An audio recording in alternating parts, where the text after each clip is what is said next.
республике 15 лет. Вы знаете, ребята, что 4 июня 1992 года образовалась наша молодая республика. Лали тоже родилась в этот день. День, когда начался новый этап в истории ингушского народа. О чем пишут в своих сочинениях ровесники республики. О том, что видят вокруг.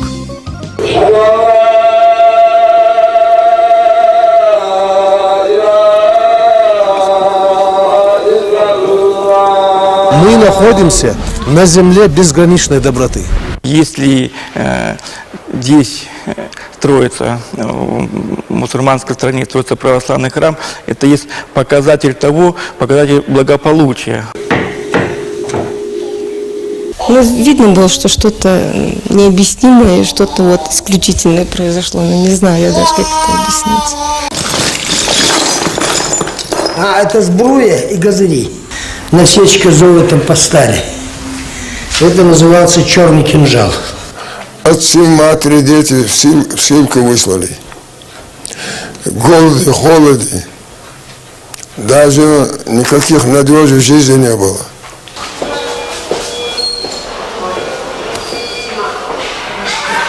На Кавказе вот такого оборудования нет. Да? Вот в данное время, в Ниале, это в Ростове, нужно с ним встретиться. В день открытия центра роженицами готовились стать 5 мам. Президент обещал каждой из них по 50 тысяч рублей. Когда об этом узнали другие, рожениц стало в 5 раз больше. И вот когда надевали, желали ей столько-то мальчиков, столько-то девочек, сколько звеньев у тебя там. Наши предки говорили, что самое большое богатство, когда ты уважаем и в цене у своего народа, у своей семьи.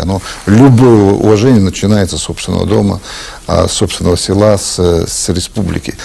А ингуши, вы знаете, это народ, я сказал, очень добрый. Наверное, народ, который я больше всего на свете люблю, не наверное, точно. 5 лет тому назад, вступая в должность президента Ингушетии, Мурат Зязиков понимал, что одной любви к своему народу, какой бы сильной она ни была, мало для того, чтобы этот народ жил счастливо. И потому говорил тогда меньше о своих чувствах, больше о планах, которые в то время многим казались просто нереальными. Ведь, по сути, ему практически пришлось начинать с нуля. Не президент, а антикризисный менеджер. Такое определение Зязикову тогда подходило больше. По существу он принял республику с разрушенными производством и социальной инфраструктурой. Кроме того, Ингушетия имела государственный долг в 3 с лишним раза превышающий собственные доходы. Нужны были инвестиции и политическая стабильность. Для чего? Чтобы через 5 лет эти ребята могли тоже признаваться в любви к своей республике. Во-первых, я люблю ее, потому что я ощущаю себя здесь как дома. В каком другом месте я не могу себя ощущать, как здесь, в моей республике. Наверное, эту тему ребятам раскрывать несложно. Им самим 15 лет. Они росли вместе с республикой. Теперь у Ингушетии вот такое лицо, молодое и привлекательное. Их жизнь тесно связана с историей Ингушетии, в которой было немало и горьких страниц. Трагедия репрессированных народов. Нет ни одной ингушской семьи, которая не пострадала бы от геноцида. Депортация сломала судьбы, жизни ни в чем не повинных людей. Тогда, в 1944-м, обвиненные в пособничестве фашистам, десятки тысяч семей, детей и стариков были высланы далеко за пределы своей родины. Чудовищные переживания. Скотские вагоны, зима, холод, голод, оскорбления.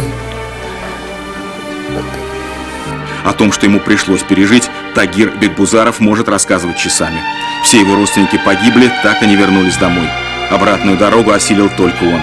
Ну а какие дни были для него самыми счастливыми, говорит в 1954-м, когда им, переселенцам, разрешили выйти из резервации и свободно перемещаться по Казахстану. В 1957-м, когда репрессированный народ был реабилитирован. И совсем недавно, когда у него появился внук. Верит, что на его долю подобные испытания не выпадут никогда. Какая может быть обида, если так получилось? На кого обижаться? У меня все похоронены там. Что? Трудно говорить, когда комок в горле. Когда от воспоминаний наворачиваются слезы на глазах. Мурат Полонкоев – народный художник Ингушетии. Его знают на родине и за рубежом. Талантами не обделен. кисточку берет или камень, и всегда у него в итоге произведения искусства получаются. Начал вот строить во дворе башню. Точно такую, как строили предки много веков назад в горах Ингушетии. До сих пор с 7 века там стоят. Служили они народу ингушскому и как жилище, и как защита от врагов. И еще, по легендам, одним главным свойством обладали – оберегали от невзгод и несчастий. Мне нужно 5 камней сделать. У меня похоронены в Алмате 2 брата, отец, мать и сестра. Вот им я хочу поставить здесь на кладбище этих 5 камней и привезти оттуда немного земли. Ну, сестра привезет, когда будет приезжать землю. Вот все. Вот такие чтобы какая-то память, чтобы была здесь о родителях, о братьях. Память о всех жертвах геноцида Мурат уже увековечил. По его проекту на развилке дорог между Назранью и Магасом построен этот мемориал. Это боль, это, конечно, это историческая память, это то, что люди не должны забывать. Есть четкое понимание, что народы, которые проживали в Советском Союзе в тот период, очень многие тоже пострадали. Есть четкое понимание и благодарность тому многонациональному народу Киргизии, Казахстана. Я, кстати, в присутствии нашего президента Владимира Владимировича Путина подошел к президенту Киргизии и Казахстана, поблагодарил. Это вот прошло 60 лет, я их поблагодарил, что они приняли в тот сложный период народ, который был изгнан своей родины исторической. Это было вопиющее безобразие. Это был такой, если хотите, государственный терроризм по отношению к конкретному народу. И не только ингушский народ, и у нас 13 репрессированных народов. Но самая главная ценность вот в этой ситуации, то, что сегодня Россия выбрала демократический путь развития. И мы сегодня делаем все, и должны в стране делать все, чтобы нигде, ни с каким народом никогда это не повторилось. Кстати, президент республики сам из семьи репрессированных. Он родился в 1957 году в Киргизии, куда были высланы его родители. Башни, скованные колючей проволокой, напоминают о трагедии ингушского народа, о годах его депортации. До сих пор более 30 тысяч ингушей живут вдали от родины. Выросло новое поколение, и это в основном уже дети и внуки тех, кто был выслан в 1944-м по воле отца народа в Среднюю Азию и Казахстан.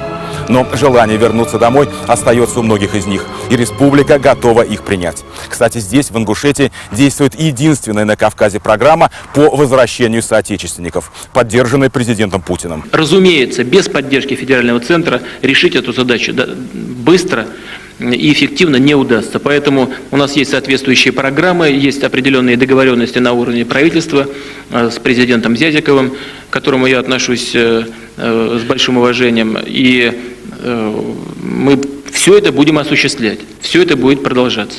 Здесь не различают людей по национальному признаку, а к русским всегда относились с особой теплотой. Когда в 90-е годы этнические русские стали покидать Северный Кавказ, спасаясь от войны, от бед, которые она несла в приграничные районы, то не знали, удастся ли вернуться. Осиротели дома, улицы, поселки. Ты знаешь, я, говорит, уже не люблю эту улицу. А почему? А потому что, говорит, русские уехали. Нет, говорит, их уже. Раньше, говорит, бабушки выйдут, сидят, разговаривают на улице. Жены наши подходят, как-то делятся, общаются. А вот новые, говорит, поселились, говорит, вот как-то вот замкнуто живут. Ну, не так, не то. И очень радуется то, что русские возвращаются. И говорят, вот, спасибо нашему президенту, что вот настолько поддержали все это. Такой вот у местных жителей настрой. Антонине Хасиевой он хорошо известен. По долгу службы как заместитель главы администрации Сунжинского района она занимается обустройством русских, таких, как и она сама, вернувшихся в родные места. Как вас приняли здесь? Нас очень хорошо приняли. Нас принимают как родных. Ходакова, Челенко, Братко – список из сотен фамилий, который можно продолжать. Русские семьи, которые вернулись, возвращаются на родную землю Ингушетии. Такое слово, может быть, оно было заезжено, это слово интернационализм, но оно было, когда люди чувствовали себя везде комфортно. И это очень важно. Но для меня, конечно, я радуюсь, вот эти 5 лет, я радуюсь, когда вижу лица детей, лица старейшин. Повод разделить радость вместе с народом у президента есть. Только за последние 1,5 года в Ингушетию вернулось более 500 человек. Практически все они получили жилье и работу. Конечно, очередь на квартиры существует, но она быстро сокращается, так как за прошедшие 5 лет в республике введено более 2 миллионов квадратных метров жилья. Темпы строительства впечатляют. Столица республики, город Магаз, похожа сегодня на огромную стройку, тогда как всего несколько лет назад здесь было лишь 3 административных здания. Строятся дороги, школы, больницы. Не осталось ни одного села, ни одного дома, куда не был бы подведен газ. За последние годы 100% территории республики было газифицировано. Это непревзойденный результат. Причем сделано это было не за счет вот этой общей программы газификации, а за счет внутренних источников. Что это означает? Это означает, что руководство республики поставило в качестве приоритета решение этой задачи. И решила ее. Когда в 2002 году президентом республики был избран Мурат Зязиков, по темпам строительства Ингушетия была на 86-м месте среди российских регионов, а теперь поднялась на 25-е. Все это итоги первой пятилетки главы республики. Эти 5 лет как один день. Вот для исторического такого рубежа это небольшой период. Для Ингушетии это такой большой период, большое знаковое время. Сказать, что всем, все, что делается, я доволен, но это было бы неправильно.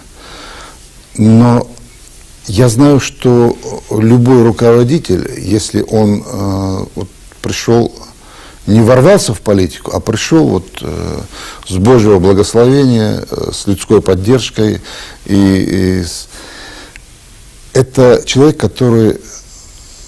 У него нет своей жизни, у него жизнь, его жизнь – это часть жизни народа.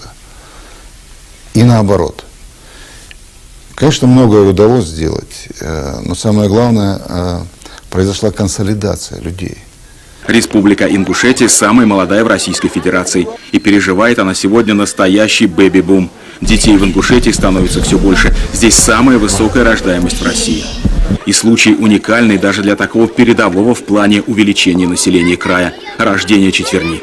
Отличилась Лида Алхоева, у которой до этого уже было 4 детей. Старший мальчик и девочка, во время съемок они были в школе, учатся в старших классах.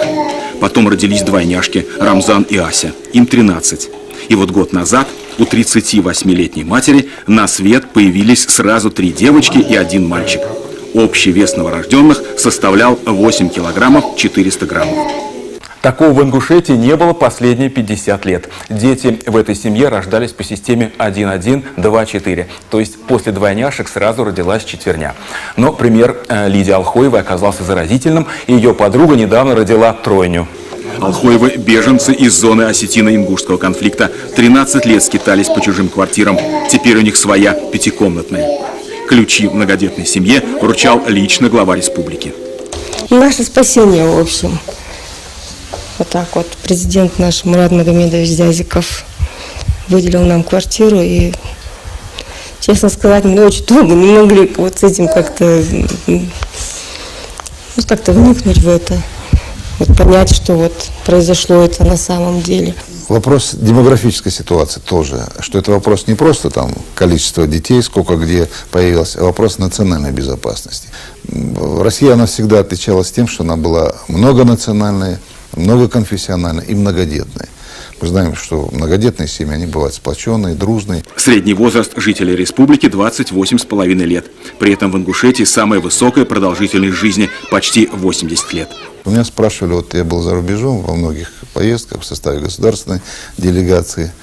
Ну, всегда возникает вопрос, когда речь заходит о инвестициях, когда мы... Конечно, я все рассказываю, нашу сырьевую базу, про нефть говорю, там, про стройиндустрию, про агропромышленный комплекс. Но первое, что я говорю всегда, что самое большое богатство – это люди. Я была очарована президентом Ингушетии и всем, что он делает, признается Анджелина Джоли, без оглядки на Брэда Питта.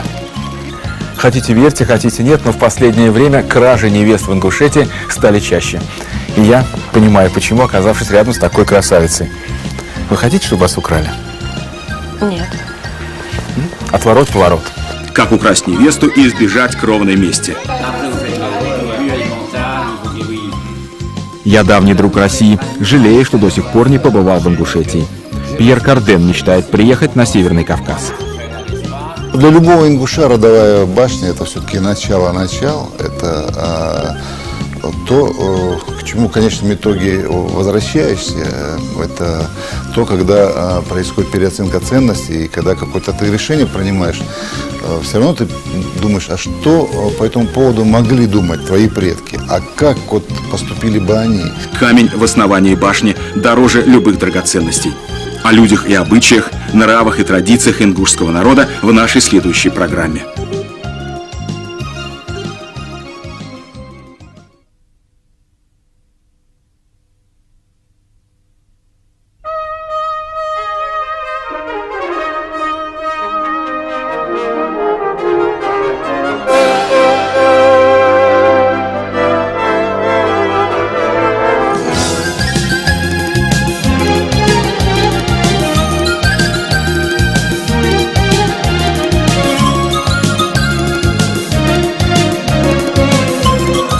Юные литераторы, экономисты, математики, модельеры, музыканты. Все они участники международного форума «Одаренные дети».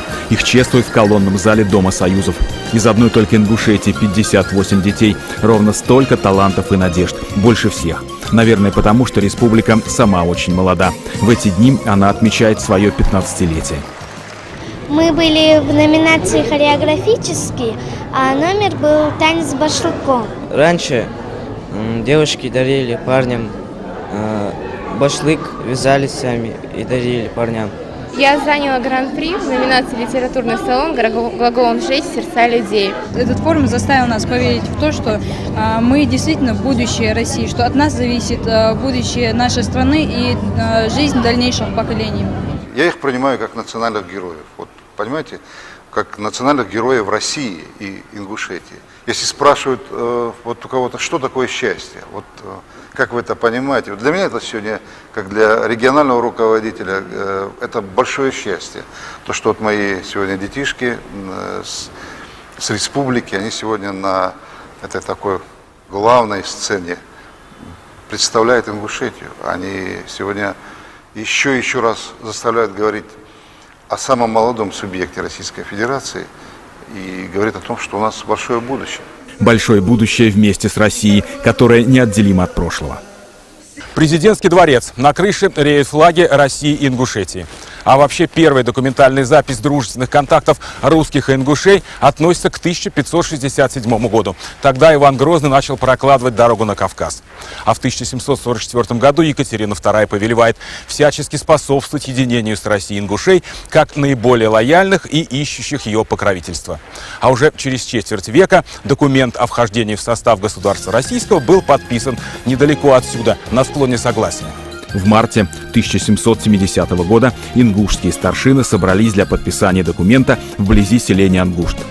Кстати, на опубликованных картах России начала 70-х годов XVIII века из всех народов Кавказа, находящихся в составе России, названы только ингуши. Мы сегодня, ингуши, часть российской кавказской цивилизации. И вот это надо помнить всегда. Мы всегда были с Россией. Вот мы будем отмечать 235 лет добровольного вхождения в состав России. Вы обратите внимание на то, что я сказал. Добровольного вхождения. Не присоединения, есть, где большие даты есть, не там покорения или еще чего-то. Добровольного вхождения в состав России. И это для нас, конечно, очень важный момент. И я думаю, что наши предки, они были мудрее нас, и они выбрали единственный путь вместе с Россией, всегда с Россией, и тогда, когда хорошо, и тогда, когда плохо. Вместе и в горе, и в радости ингуши и русские. Об этом тоже говорится в послании потомкам. Капсулу с ним заложили в основание православного храма в станице Орджоникидзевской. Храм возводили всем миром, и неважно, кто какому богу молится. Построили быстро, всего за год. Скоро приступать к внутреннему убранству. Спасибо, что вы участвуете в возрождении одного из храмов. И необходимы храмы, которые будут духовно удовлетворять жителей русскоязычных православных людей, которые живут в Ингушетии. И главное, я думаю, наша общая задача – это сохранение межнационального мира, согласия в обществе. Получилось так, что вот несколько лет назад, ну как-то вот все говорили о чеченских беженцах, там, о других беженцах, о курдах, там, иногда вспоминали ингушских беженцев, но никто не говорил про русских. Как будто такое ощущение, как будто этой проблемы нет. А эта проблема есть, она есть, и они должны жить там, как и любой гражданин России, там, где они хотят, тем более на своей исторической родине. А Ингушетия для многих это историческая родина, и они будут там жить. 90-е годы прошлого столетия стали временем исхода русских из Ингушетии. Боевые действия на Северном Кавказе заставили покинуть их родные дома, сделали изгоями. Челенко и Сидельниковы – добрые соседи. Они часто собираются вместе, вспоминают, как были вынуждены бежать от войны, как нашли временный приют на Ставрополье, и все это время мечтали вернуться домой. Любой человек из нас, кто бы он ни был по нации, а приехать на родину – это первое. Говорит, везде хорошо, но дома лучше. Их внук Максим на все лето приезжает к дедушке с бабушкой. Родители за него спокойны. Сами они пока живут за пределами Ингушетии, но возвращение – дело для них решенное. И то, о чем раньше мечталось лишь во сне, о мире и согласии на родной земле, стало реальностью. И ингуши, и русские. Как-то мы не разделяем вот национальное что-то, что он такой нации, он такой, веры такой. Вот именно, что интересно все. Что-то хорошее у мусульман мы тоже берем, перенимаем. Что-то хорошее у нас они берут. Это очень вот хорошо. Вообще, в иные времена на сравнительно небольшой территории Ингушетии беженцев было больше, чем собственного населения. Поездами в никуда называли вагоны и палаточные лагеря, в которых они еще не так давно ютились.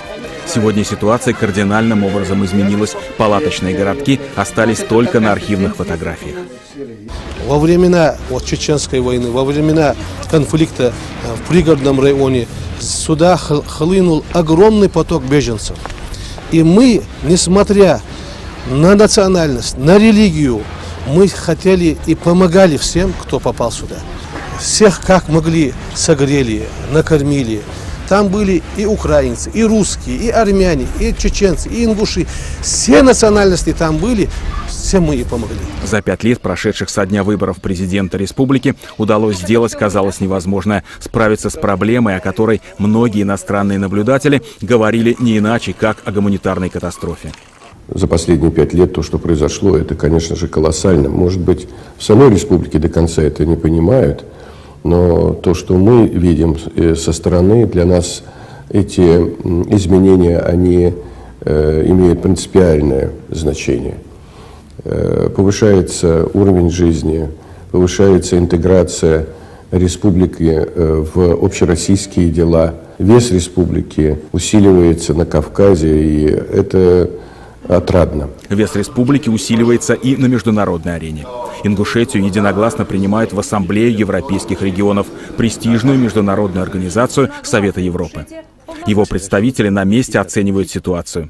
И даже самые рьяные критики признают масштаб произошедших перемен. На месте представителей Совета Европы и любых других международных организаций, в общем-то, и убеждать нечего. Они сегодня не отрицают быстрого, форсированного развития Ингушетии. И, конечно, им не остается ничего иного, кроме как приветствовать и поддерживать такой социально-экономический бум.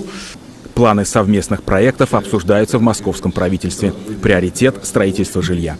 Ингушетия – перспективный для инвестиций регион. Москва готова помогать. Я Ингушетию не понаслышке знаю. Был в один из самых таких моментов становления республики. Мне есть чем сравнивать. И те темпы, которые республика за последние годы набрала, они говорят о том, что практически эти темпы даже опережают средние темпы по многим показателям в целом по России. Например, жилье, если взять на душу населения, то, что строится в республике, это больше, чем в Москве.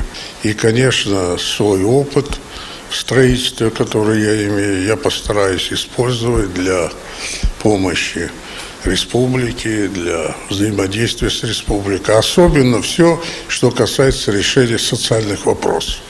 Москва здесь имеет очень большой опыт. Мы строили многие города. И я думаю, что мы с удовольствием и примем участие в работах и в Ингушетии. Только за последнее время в республике построено более 2,5 миллионов квадратных метров жилья. На днях заселены еще 2 необычных дома на 60 квартир. Они возведены специально для преподавателей Ингушского государственного университета. Вообще прирост объема строительных работ в Ингушетии только за первый квартал этого года увеличился более чем на 70% по сравнению с тем же периодом прошлого года. Это самые высокие показатели в стране. Эти данные публикует Росстат в дни, когда республика отмечает свое 15-летие. Звезда Голливуда Анджелина Джоли была приятно удивлена увиденным. Она приезжала с гуманитарной миссией посла доброй воли. Ее так растрогала теплая встреча с президентом, что любимая женщина Брэда Питта просто потеряла дар речи. Зато по возвращении домой с трибуны ООН она заявила, что очарована президентом Зязиковым и всем тем, что он делает.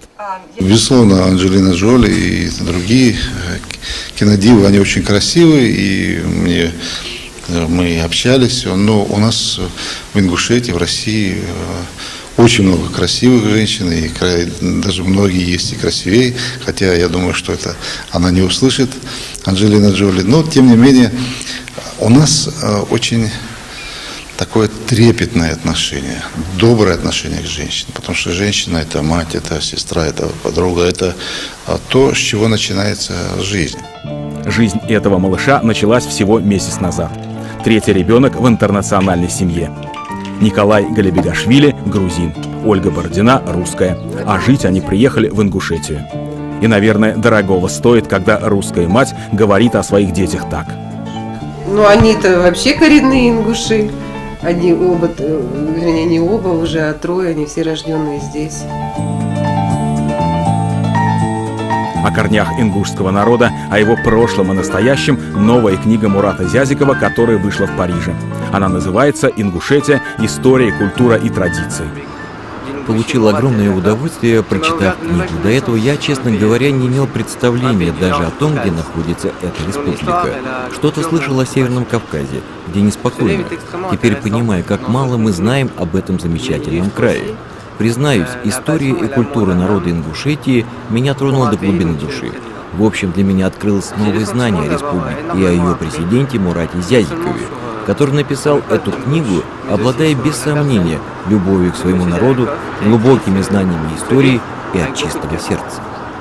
Больше узнав о культуре ингушского народа, знаменитый кутюрье Пьер Карден готов принять ингушские танцевальные и фольклорные коллективы на сцене своего театра. Я подтверждаю свое приглашение. Такая самобытная культура не просто достойна, должна быть представлена повсюду в Европе. Если ингуши, как пишет автор, центр солнечного сплетения на Кавказе, то их искусство – это солнечное сияние настоящего творчества, будь то танцы или костюм. Вообще, мэтр высокой моды не подозревал, что идеал женской красоты мир позаимствовал из Ингушетии. Здесь не брали замуж невесту, если ее талия была больше 60 сантиметров. Такой идеал женской фигуры установился еще в XIV веке. Это пояс ингушской невесты, называется техкар. Он состоит из 12 звеньев, которые в окружности составляют ровно 60 сантиметров. И есть еще этот пояс. В этот пояс не укладывается талия девушки. Считали, что вот она как бы не экономная, не подтянутая, за собой не следит. Зина Инаркиева – главный консультант Ингушетии по свадьбам. Ее салон подвенечных платьев знаменит далеко за пределами республики. Чтобы выйти замуж в неповторимом национальном костюме, сюда приезжают девушки из Москвы, из Санкт-Петербурга, Франции и Бельгии. Истинная красота не знает ни границ, ни расстояний. Это нагрудник чисто из серебра вот выполненный. Обычно его заказывали, такие нагрудники. И вот когда надевали, желали ей столько-то мальчиков, столько-то девочек, сколько звеньев у тебя там. Вот здесь 1, 2, 3, 4, 5, 6, 7. Конечно, мальчиков больше желали. Если нету мальчика, если его в доме нет, он имеет право жениться на 2-й, на 3-й, до тех пор, пока они не появятся. Семейному счастью этой молодой мамы ничто не угрожает. У нее это первый ребенок и сразу мальчик. Очень рада, что наконец-таки у нас появилось новое здание, хорошие условия. что даже завтра выписываться не хочется. На достигнутом молодая мама останавливаться не собирается. Хочет еще 5 мальчиков и 2 девочек. По уровню технического оснащения Центр охраны материнства и детства один из лучших в стране. Он может принять всех рожениц республики, рассчитан на 7 тысяч пациенток в год. Именно столько женщин в Ингушетии становятся мамами. С вами вместе прошли по палатам, увидели счастливые лица мам. Ну а что еще нужно в этой жизни? Трудно предсказать, кем станут эти новорожденные, когда вырастут. Но будущего руководителя, как она сама, Хава Евлоева, определяет уже сейчас по голосу. А вот представьте себе, девочка. Значит, мы зарекаемся, сегодня говорим о том, что и быть ей руководителем. Быть ей просто счастливой, и еще одаренной и талантливой, что важнее. Такой, как сегодняшние ровесники многонациональной республики Ингушетии, которыми гордится президент.